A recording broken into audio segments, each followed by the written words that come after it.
Hadirin jamaah yang berbahagia, mungkin ada yang bertanya-tanya, kok ada nama elang? Elang itu apa sih? Burung kok nama buat orang?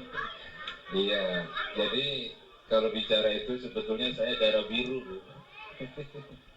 Darah biru, masih biru itu kalau dulu di Cirebon itu ada apa namanya keturunan elang gitu ya, ya di Kraton. Cuman saya nggak ikut-ikutan di sana. Nah karena dari pihak sana kemudian punya istri di luar itu, maka anaknya dikasih nama Elang Baharudin. Nah, mungkin juga pengen tahu asalnya dari mana. Ya. Saya asalnya dari Indramayu. Ya. Kemudian pesantren di daerah Cirebon untuk pesantren, kuliah di IAIN, kemudian UIN, ya S2 di UIN. Nah S3 belum selesai di TK, belum selesai, ngambil jurusan tafsir. Ya. Nah itu gambaran saya tinggal nggak jauh Bu di sini di Blok G, ya Blok G dekat Pak RW.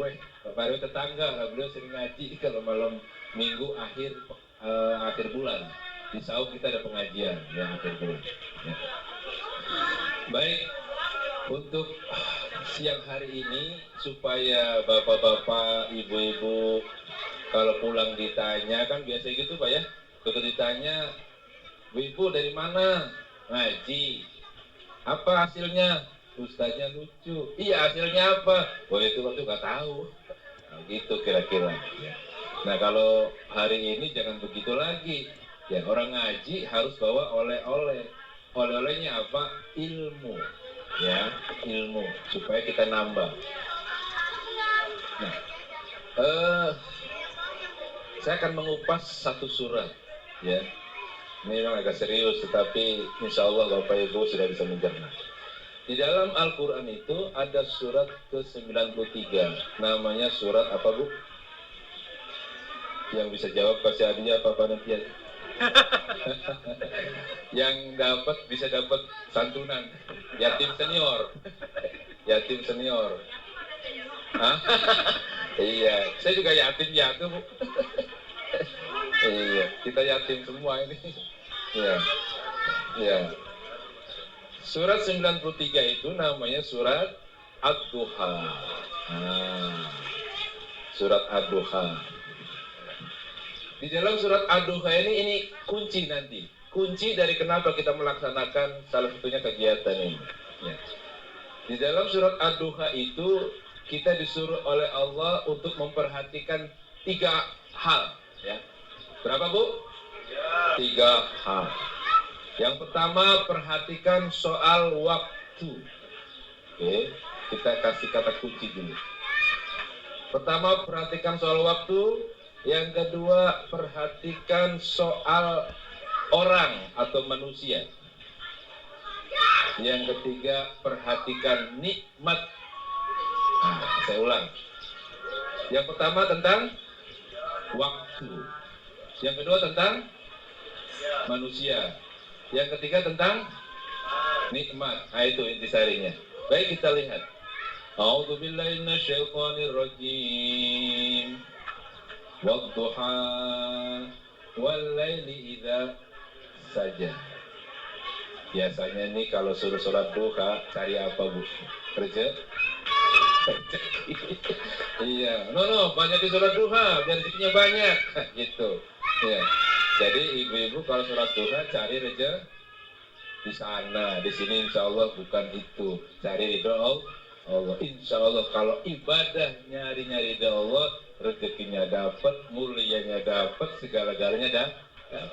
Kalau tujuannya cuma satu, hanya rezeki doang. Sayang kenapa? Allah Maha Kuasa, segala-galanya ada. Masa minta cuma satu tentang rezeki doang? Nah, minta keluarga sakinah, anak yang soleh. Jadi pertama Allah katakan wadduha, demi waktu duha. Kapan waktu duha? Mulai matahari naik, kira-kira sampai jam 11:30 masih bisa itu sholat duha. Waktu duha. Kenapa waktu duha ini penting? Karena begini ibu-ibu, ada orang kena hipnotis waktu duha. Ibu-ibu belanja ke pasar, tepak belakangnya, langsung dipelorotin semua mau. Kenapa? Kena hipnotis. Hati-hati, ada pesulap merah. Nah, dia bagus. Ada orang kedatangan main itu apa namanya main musik atau main pakai ecek-ecek itu ke rumah orang, ada cerita begitu. Yang tuan rumahnya kena hipnotis, diambil semua barangnya, dikeruk semua, kursi-kursinya semuanya, sampai diangkut mobil nggak terasa. Begitu sudah jauh, ya Allah, kok saya dibawa semua barang kena hipno? Kapan? Waktu duha. Hati-hati waktu duha. Macet-macet kapan? Waktu duha. Tsunami kapan? Waktu duha. Lagi anak-anak main di pantai main bola, rupanya air bah datang jemput kendaraan sampai ke laut. Tsunami waktu duha. Nah, kenapa waktu duha ini penting? Karena begini ibu-ibu, ada orang kena hipnotis waktu duha. Ibu-ibu belanja ke pasar, tepak belakangnya, langsung dikelorotin semua mau. Kenapa? Kena hipnotis. Hati-hati, ada pesulap merah. Nah, dia bagus. Ada orang kedatangan main itu apa namanya main musik atau main pakai ecek-ecek itu ke rumah orang, ada cerita begitu. Yang tuan rumahnya kena hipnotis, diambil semua barangnya, dikeruk semua, kursi-kursinya semuanya, sampai diangkut mobil nggak terasa. Begitu sudah jauh, ya Allah, kok saya dibawa semua barang kena hipno? Kapan? Waktu duha. Hati-hati waktu duha. Macet-macet kapan? Waktu duha. Tsunami kapan? Waktu duha. Lagi anak-anak main di pantai main bola, rupanya air bah datang jemput kendaraan sampai ke laut. Tsunami waktu duha. Nah, makanya Allah ingatkan wadduha, demi waktu duha. Ada apa waktu duha? Ingat waktu duha, waktu yang bisa memungkinkan banyak-banyak musibah. Maka jangan lupa sholat duha. Masuk kantor, nggak sempat di rumah, di kantor 2 rakaat. Atau mau berangkat karena masih jam 8, sholat duha dulu. Penting. Kenapa? Ingat Allah. Hebat sholat duha. Tapi niatnya mencari keridhaan dari Allah, nanti semuanya dapat. Wal duha wal laili idza saja. Wal laili ini juga pakai waw qasam juga, sumpah. Wal laili demi waktu malam, idza saja bila sudah sunyi sepi. Ada apa di malam hari? Ada apa, Bu? Ada apa di malam hari? Ternyata banyak misteri malam hari. Ya. Orang latihan uka-uka malam hari. Orang kebobolan rumahnya malam hari. Musibah malam hari. Tapi jangan lupa, berkah juga turun malam hari. Quran kapan turun? Malam hari. Dapat hidayah malam hari. Makanya kalau kita milih supaya malam itu penuh dengan berkah, jangan lupa namanya ada sholat. Sholat apa? Sholat malam. Ya ayyuhal muzammil qumil laila illa qalila nisfahu aw inqus minhu qalila aw zid alaihi warattilil qur'ana tartila. Ya ayyuhal muzammil, wahai yang berselimut, berkemul. Ya. Jarewam Indramayu aja turu baik. Apa itu? Jangan tidur aja. Ya. Ya ayyuhal muzammil, wahai orang yang berkemul, kum, bangkit. Kumil laila. Ya. Dirikan qiyamul lail illa qalila, meskipun sedikit. Sedikit itu berapa? 2 rakaat, jangan dikurangi lagi jadi 1. Meskipun sedikit. Nah, bangun tengah malam. Saya yakin bapak-bapak, ibu-ibu kalau tengah malam bangun. Perkara ngapain urusan masing-masing. Nah, urusan Quran kata Allah, qumil laila illa qalila, bangun tengah malam, sholat malam 2 rakaat. Minimal. Gitu.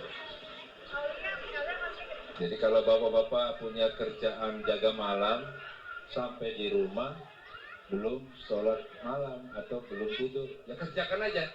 Ya. Jadi kalau mengerjakan sholat malam itu setelah tidur, namanya tahajud. Fatahajjat bih.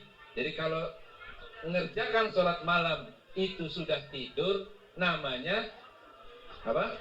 Tahajud. Tapi kalau belum tidur, namanya qiyamul lail. Barangnya sama, itu juga.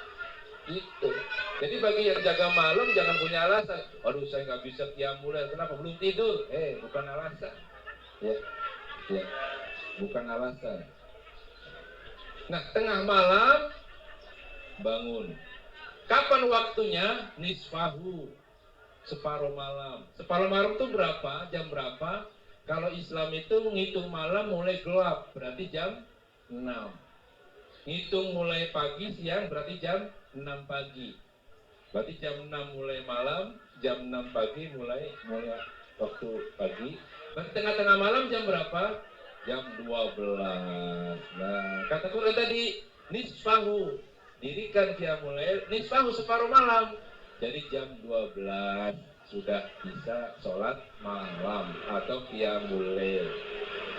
Awingkus minhu qalila, atau kurangnya sedikit, berarti jam setengah 12 sudah boleh, asal sedikit. Jangan jam 9 sudah qiyamul lail. Nah, belum, itu mah sholat tarawih nanti Ramadan ya. Ya, gitu. Lagi apa Bu? Tahajud. Jam berapa? Jam 8. 9 ya belum waktu. Nisfahu separuh, kurangnya sedikit dari separuh. Awingkus minhu qalila. Jadi setengah 12 sudah bisa qiyamul lail.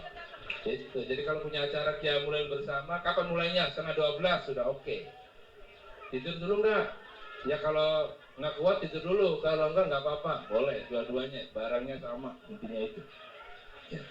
Kemudian auzid alaihi, atau lebih dari jam 12 malam, berarti jam 1, jam 2, jam 3, qiyamul lail.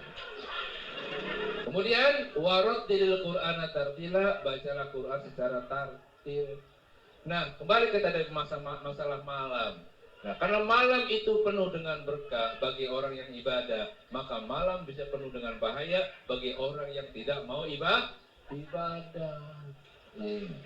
Lagi main judi malam-malam, mati. Lagi di atas perempuan nakal, mati. Ada nggak yang begitu? Ada. Dulu dimuat di mana ya, di koran itu ada, saya baca. Dia seorang, ya maaf, kepala desa. Pamit sama istrinya, Bu, saya permisi mau ngantor. Nah, ya udah, namanya kerja rutin. Ya, iya Pak. Tahu-tahu nggak lama kemudian, kira-kira sore harinya itu ada telepon gitu dari sebuah hotel. Benar dengan ibu ini, benar ini Bu, suami ibu di sini meninggal. Meninggal di atas perempuan nakal. Nauzubillah. Nah, begitu ya. Maka dari itu memang Bapak Ibu, masalah wanita, tahta, harta itu jadi godaan. Nah, sekarang lagi viral-viral yang model begitu. Tapi intinya ya ke situ juga. Jadi bagi orang yang pengen berkah malam hari, laksanakan qiyamul lail.